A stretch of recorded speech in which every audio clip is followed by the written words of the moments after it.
Show on a Thursday evening in the company of the previously anonymous, faceless in the nicest possible sense, at Blades Analytics. He is actually James Socik, who's with us here in the studio. Funny spelling of your name, by the way, as well. I had to keep checking the pronunciation. But he's the guy behind all these weird and wonderful, more wonderful than weird, sometimes nerdy, it's his word, nerdy, stats on Sheffield United and football in general. Just before we get down to expected goals, because this fascinated me. You know, I've got this love-hate relationship with football stats, and they're necessary in the game. It's part of the science of the game. Nowhere more so than at Sheffield United, but I know that they're very much into it. Before we do all that, just to remind you, a real treat in store coming up. The Sheffield Star journalist Danny Hall's tome is about to hit the bookshops, hit the streets, hit everywhere really. He's one of our own. Got the cover cover shot will appear on the screen very, very shortly. If we've ironed out the technicals, there we are. He's one of our own. The story of Chris Wilder's Blades Revolution by Danny Hall. That really is something that I'm looking forward to, particularly because it gets under the skin of the football club in that year of the resurgence, you know, the promotion from League One and the title-winning season. And it's more than about a team winning promotion. It's about a football club, its supporters and players and manager who supports it coming together as one. Yeah. And it involves supporters. There's lots of photographs sent in by supporters as well. And I know full well that Danny is a brilliant writer, will have done a great job on that. Are you looking forward to reading that? Very much so. I must give Danny some credit actually. I've asked before, and he's asked me if I can do some bits for the SUFC side of the Star. Yeah. And Danny's been a great help and credit. He's always kind of listened to our podcast and our reviews and analysis. And he's kind of going stat heavy himself now in articles as well. I noticed the Star did a brilliant stat heavy one the other day, but Danny's an excellent writer, he's an excellent guy, a real blade, and that book, especially the start of the season when Chris turned it around after that Millwall game. I can't wait to read that section, see what we did, you know, the good eggs, the bad eggs, kind of how we got that together and got that season really rolling and rocking, because what a season it was, and I can't wait to read about it. Well, that's where managers really earn their corn, when it's not quite going right, and staying calm under that pressure and putting it right, but also I think creating a mood around the place that's positive rather than negative, and not showing in a body language. I think he was particularly good at that at that time. Oh, absolutely. You couldn't have told anything from the training ground ambience that anything was wrong at all. And we're having a repeat of that this season. Let's go on to expected goals. Now, I read an article of yours the other day and I thought, what are you on about expected goals? How can you expect a goal? You explained it quite well in terms of an opportunity that Leon Clark had in a game this season when he went through, I think, one-on-one with the keeper. Correct. Am I right? Yep. So, which game was this? Middlesbrough away. Middlesbrough away. Second game of the season. Okay, finished in a 3-0 defeat. It did. Big opportunity. He's one-on-one. So when you're watching a game like that, as I am, and I'm covering it, I'm thinking, he's got to score. Absolutely. Okay? That's what's in your head, isn't it? Absolutely, and probably still is now. If I saw that chance 9 times, 10 times out of 10 on Match of the Day, any club, I'm thinking he has to score from there, surely. But there's more to this than he has to score. Well, so it is, because you described it as a commentator would say, hey, 9 times out of 10 he's going to bury that. Yep. But your actual research says about that sort of opportunity. What does it say? Yeah, so I mean, in the Leon Clark example, and I don't want to take credit for expected goals, it was much bigger and better people than myself, but I do have my own model that monitors this. And in the Leon Clark example, I studied shots that were from the same region, the same location. What's this then? This is Scott Hogan. This is the Scott Hogan radar. Well, I tell you what, we're going to come back to expected goals in a minute. Yeah, absolutely. Because we're sort of slightly saying, we'll hold that Scott Hogan. We'll bring that up again in a minute or two, because that's quite interesting. Yep. Expected goal. How many times out of 10 actually would a striker be expected to convert that? 4.43% is what it is. So yeah, it's very much hard to grasp, isn't it? When you think there should be a goal. That has to be a goal. But it doesn't. Is that based on all chances of that type, or across the board in professional football, or just in that division? It depends where you've done your research and where you've looked at shots. I looked at the Premier League and Championship, predominantly the Championship, because I thought that was a good level that would have covered. I knew I was going to be covering the EFL. And I started doing this when Sheffield United got promoted last season. So Championship made sense. So I looked at about 5,000 shots, kind of charted where they were taken from. You ever go to bed? Sometimes, yeah. Yeah, right. Okay. You ever sleep? It doesn't take that long, to be quite frank. I mean, with the club, Really? Yeah, with the club websites these days and highlight packages. I mean, you watch a highlight show, in half an hour you've seen probably about 50 to 60 goals. So when you think about it, it's really not that long. You know, it just takes a month or so to get it done. So you've studied thousands of these. Yes. And you come to this ratio of 43% expectation. Absolutely. From that location, on his left foot, with no defensive pressure, 43% of the time that resulted in a goal.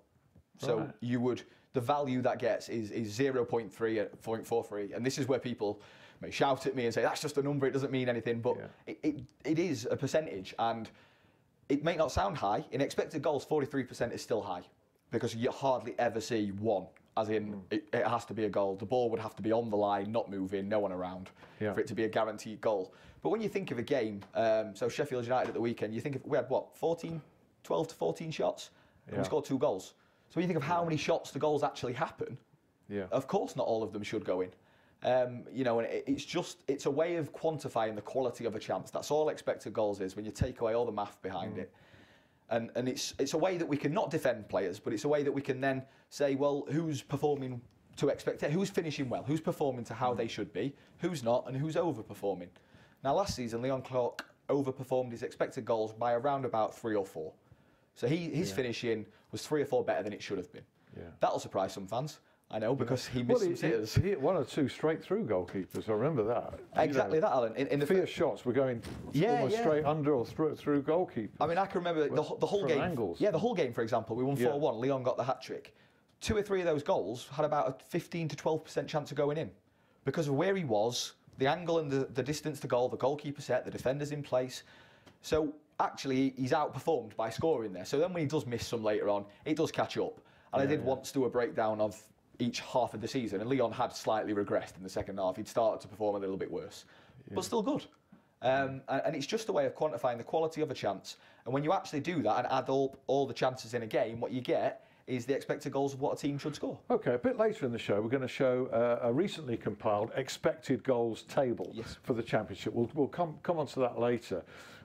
Just before we go on to Scott Hogan, what we sometimes don't factor in when we say, hey, that's a miss, and put it down as a cross against the player, is the quality of the goalkeeping. Absolutely. And their expectation to save at least half of those. You know, so they're looking at the same thing, saying, you know, 1 in 2, I'm expected to save this.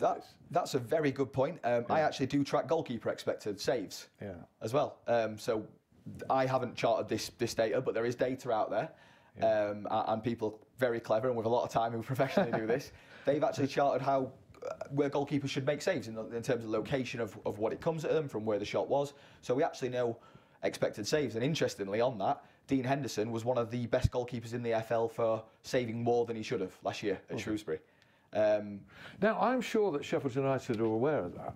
Absolutely. When they went for him, because I know that it's painstaking, you know, the research that goes on, and Paul Mitchell's sort of par excellence at, you know, tracking players for a long time and coming up. So none of this will be a mystery, I'm sure, to anybody at Bramall Lane. But the fact that you're bringing it out, you're sort of projecting some of the process that's going on within. I'd hope so, yeah.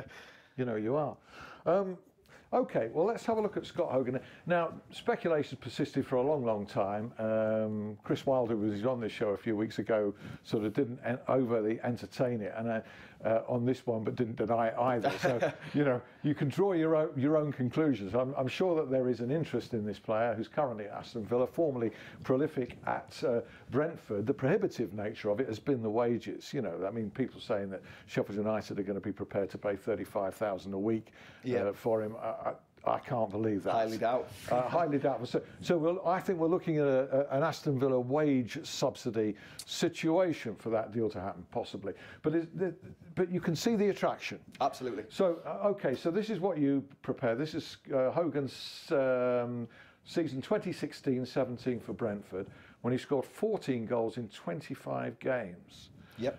And you make the point there, Brentford played in a similar style to Sheffield United in terms of the pressure game, pinning teams in and recruiting strikers too. And it goes to sort of play in that system. Yep. Can you just have a quick look at that Hogan chart again, if we may, if we can put that up again. It's almost like an arrow pointing downwards there. So just talk us through that a little bit if you can. Yeah, so again, as with any radar, the right-hand half of the radar tells its own story. The right-hand half of the radar is based on a striker's kind of finishing ability and the way they get into goal-scoring positions. So if you kind of scan around, the top one is non-penalty goals per 90. Yeah. Whenever you look at a statistic, you should always look at it based on per 90 minutes played, because Scott Hogan may only have played 1,000 minutes compared to someone who's played 4,000. So if you take their total, quite naturally it's going to be behind. He's got his expected goals per 90 up there as well, which is about halfway up the league in terms of where it should have been. So not outstanding, but very good. With Scott Hogan, actually, in this season, his shooting accuracy was outstanding. So he hit the target more often than not, which I think is a key thing for us. But in terms of his statistics, there's nothing there for me that stands out as a must sign. I think the strikers, the strikers with a better statistical profile. But if we were after him, and again, not preempting what Paul and Chris are doing, but his style is what I find fascinating, because I think we're building like Brentford did. In terms of our style, in terms of our pinning opposition in, we try and dominate the territory and the possession. So our strikers don't need to be fast. They don't particularly need to be good at winning balls in the air, because we don't often put aerial crosses in. They're quite along the floor or midsection height. So what we're looking for is a penalty box striker. Someone who can peel off defenders around the side, short, sharp movements.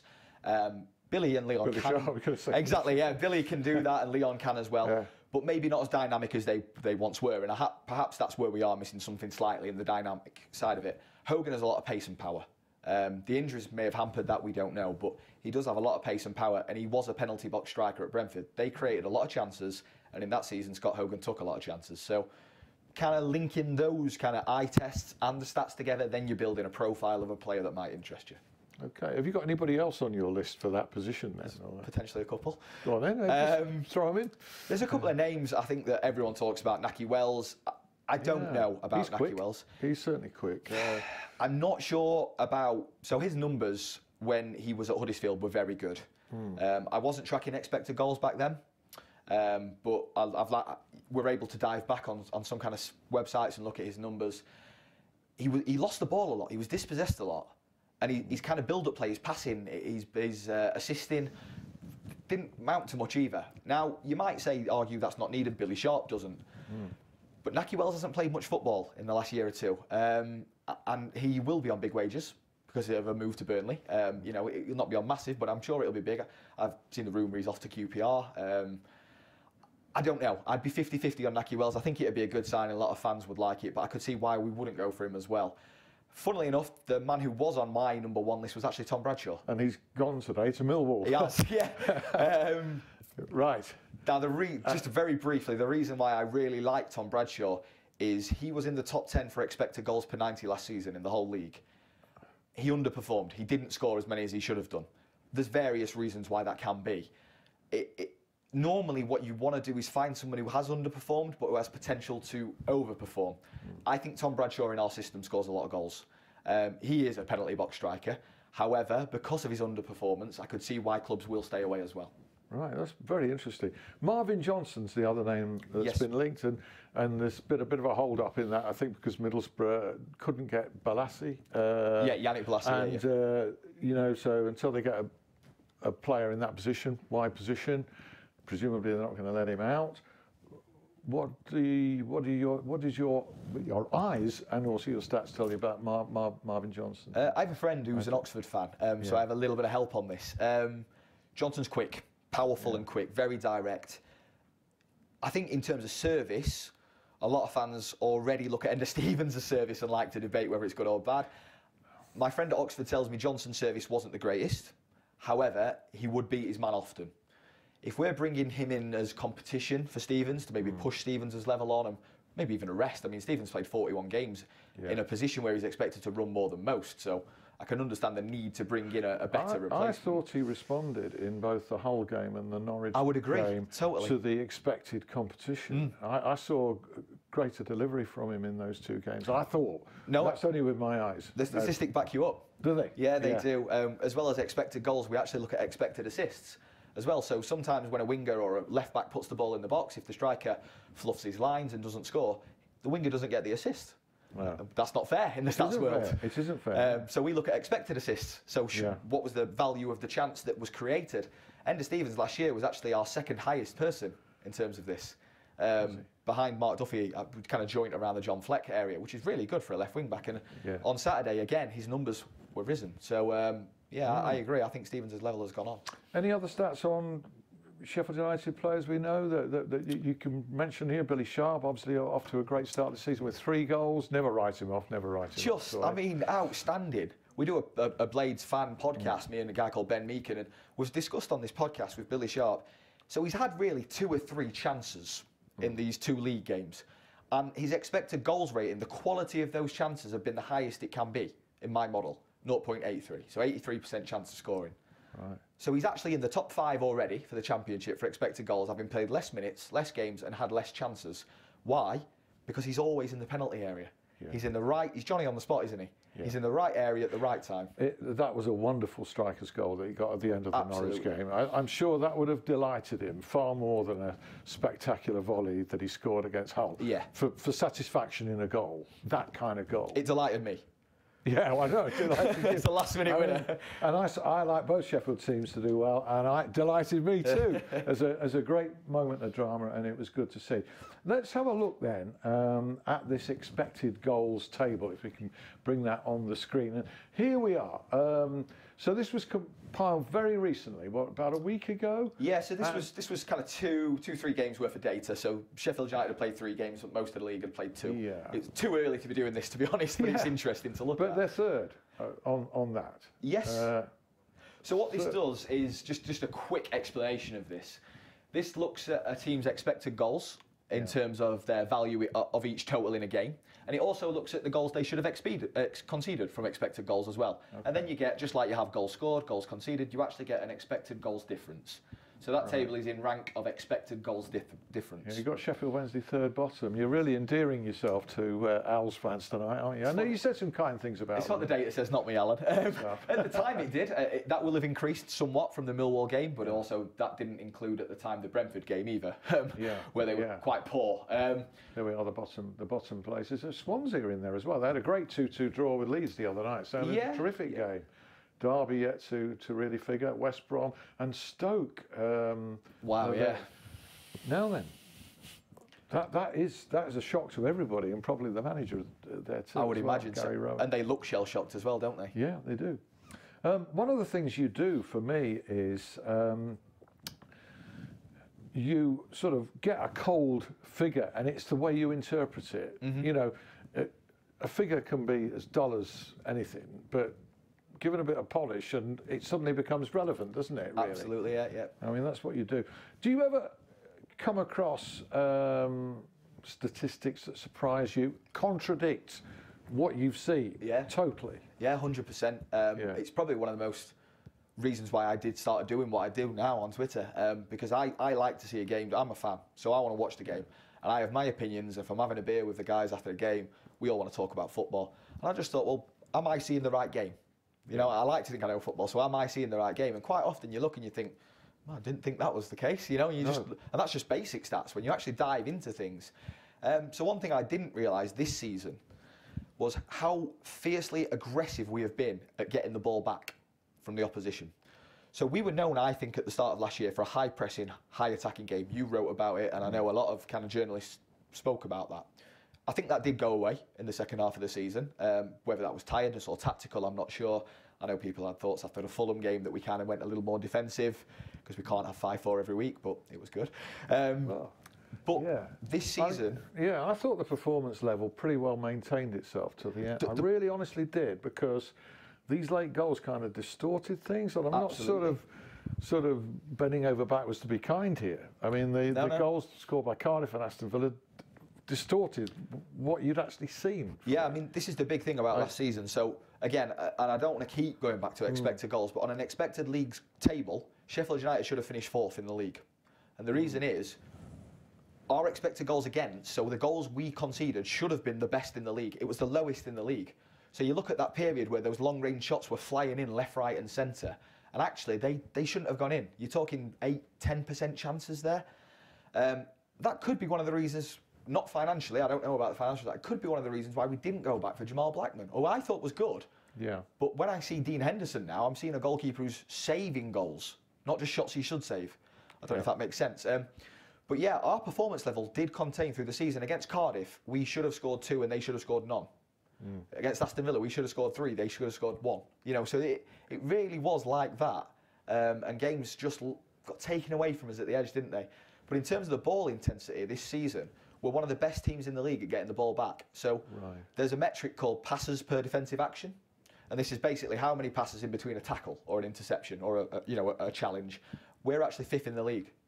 So we are extremely aggressive this year at getting the ball back, and that I think is a serious testament to Chris Wilder and Alan Neil.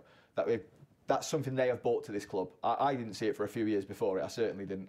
We are a high pressing team. That's a lot of organisation, and actually Chris Basham is one of the best players in the team for that. Is he? So when people look at Bash and sometimes question what he does, recovering the ball is one of the best things he does for the team. Right, and offers a lot going forward as well. Absolutely. As do the overlapping centre-backs, or the overlapping centre-back there in O'Connell.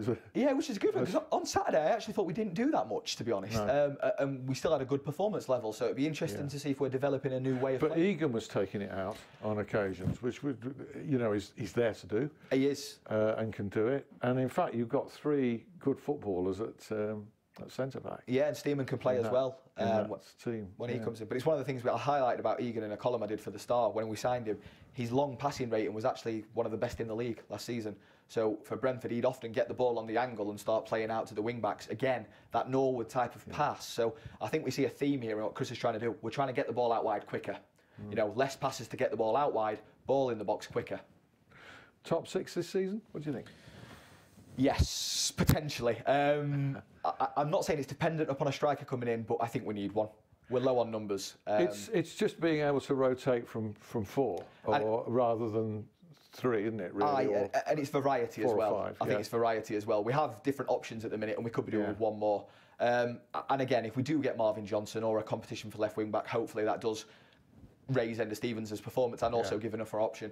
I think honestly, top 10. Top 10 would be a really good achievement. No question. Absolutely. And above punching your weight, really. Agreed. But top 6 cannot be ruled out. Absolutely not. I think our remit is to build slowly in this league, and I think fans need to give Chris and Alan time to do that. Well, I think a lot also depends on the ambition of the board as well, in terms of, is the summer budget now practically spent? David Brooks' money hasn't been touched, as far as I can see. So where the Blades go this season could depend on how much of that they're prepared to reinvest, in my view. Who would have believed that we're lamenting the fact that we've only got 25 seconds left of a whole show talking about statistics? Sorry, everyone. Which I thought were boring. No, I didn't really. Hence, I've invited in and been thoroughly entertained by, as I'm sure you have, James Socik of @Blades Analytics. Do follow him on Twitter if you haven't already. Thank you so much, James. Thank you for joining us. Back with some great guests next week. If you missed, this is on my YouTube later. See you. Bye-bye. Bye.